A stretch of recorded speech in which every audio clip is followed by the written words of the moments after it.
इस प्रेरक कहानी इन हिंदी में आप देखेंगे कि एक टीचर और एक स्टूडेंट की कहानी, जो कि दोनों एक सफर पे निकले हुए हैं।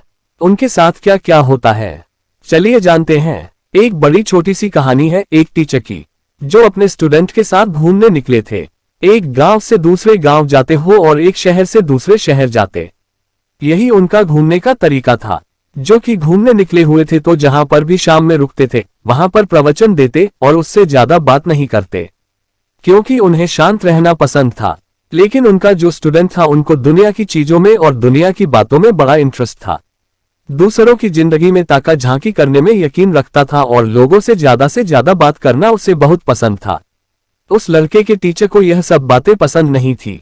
वह दूसरों की जिंदगी में ताका झांकी करना पसंद नहीं करते थे। वो अपने काम से काम रखते थे और रास्ते पर चलते थे। एक सुबह निकले वही अपने सफर पर, और एक नदी किनारे से उनका गुजर हुआ। उन्होंने देखा कि एक मछुआरा जो है मछली पकड़ रहा था। वह तो चुपचाप निकल गए वहां से, लेकिन उनका जो स्टूडेंट था उससे तो रहा नहीं गया। वह गया दौड़ करके मछुआरे के पास और उसको अहिंसा का उपदेश देना शुरू कर दिया। तुमको हिंसा नहीं करना चाहिए, यह गलत काम है, यह है वह है, ऐसे बोलने लगा। बहुत देर तक उसे मछुआरे को समझता रहा। मछुआरे ने बहुत देर तक कुछ रिएक्ट नहीं किया, मतलब कुछ बोला नहीं उसको।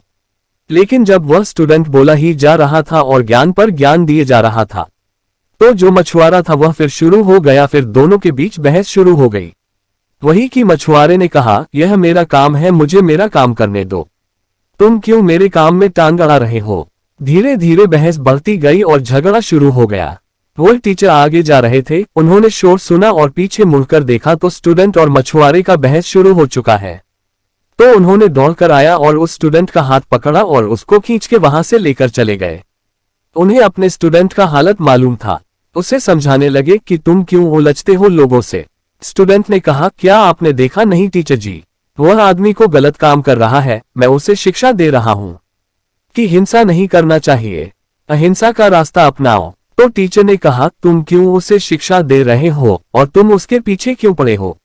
स्टूडेंट ने कहा, मुझे उसे समझाना पड़ेगा, उसे तो कोई सजा नहीं दे रहा है।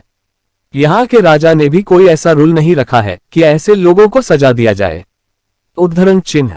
तो टीचर ने कहा, यहाँ कोई किसी को सजा नहीं देगा, सजा तो खुदा देगा। तुम्हें किसी को सजा देने की जरूरत नहीं और तुम्हें किसी को समझाने की जरूरत नहीं है।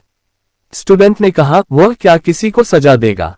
उद्धरण चिन्ह। टीचर ने कहा, बस वह वक्त आने पर वह अपना फैसला सुना देता है, हमें इस मामले में पढ़ने की जरूरत नहीं है और हमें किसी से झगड़ा करने की जरूरत भी नहीं है। फिर उनका स्टूडेंट चुप हो गया। टीचर ने समझाई थी बात, इसलिए कुछ बोला नहीं। इस बात को 2 साल गुजर गए और कमल की बात यह है कि उसी रास्ते से वापस जा रहे थे। वही सुबह का वक्त था, पर नदी का नजारा बदला हुआ था। स्टूडेंट देखता है कि नदी के किनारे एक सांप अपना जान बचाने के लिए तड़प रहा है। चींटियां उसे नोचकर करके खा रहे हैं। स्टूडेंट को यह भी देखा नहीं गया और दौड़ कर गया उसे सांप को बचाने के लिए। टीचर ने फिर से हाथ पकड़ लिया और बोला, नहीं, जो हो रहा है होने दो। उद्धरण चिन्ह। स्टूडेंट ने कहा, आप मुझे अजीब तरह से पेश आ रहे हो। मैं कभी हिंसा करने वाले को रोकता हूं तब भी आप रोकते हो, और अभी किसी की जान बचा रहा हूं तब भी आप मना कर रहे हो। टीचर ने कहा, मैंने कहा था ना, वह खुदा अपना फैसला सुनाते हैं, अपना फैसला सुनने दो। क्या तुम्हें याद है, यहीं से तो हम 2 साल पहले गुजरे थे।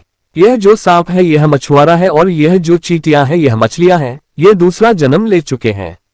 अगर तुम इनको अभी रुकोगे तो फिर यह तीसरा जन्म लेगा अपना सजा भुगतने के लिए। उद्धरण चिन्ह। एक छोटी सी कहानी, इसका सार यह है कि अगर हम अच्छा करेंगे तो हमारे साथ अच्छा होता चला जाएगा, और अगर हम बुरा करेंगे तो हमारे साथ बुरा होता चला जाएगा। याद रखिए, आगे पीछे दाएं और बाएं देखने की जरूरत नहीं है, बल्कि ऊपर वाले को भी देखना जरूरी है, क्योंकि वह सब कुछ देखता है। आपको प्रेरक कहानियां इन हिंदी कैसा लगा और आपको इस कहानी से और क्या सीख मिली, कमेंट में जरूर बताइए। और अनलिमिटेड स्टोरी वर्क चैनल को सब्सक्राइब करना ना भूले।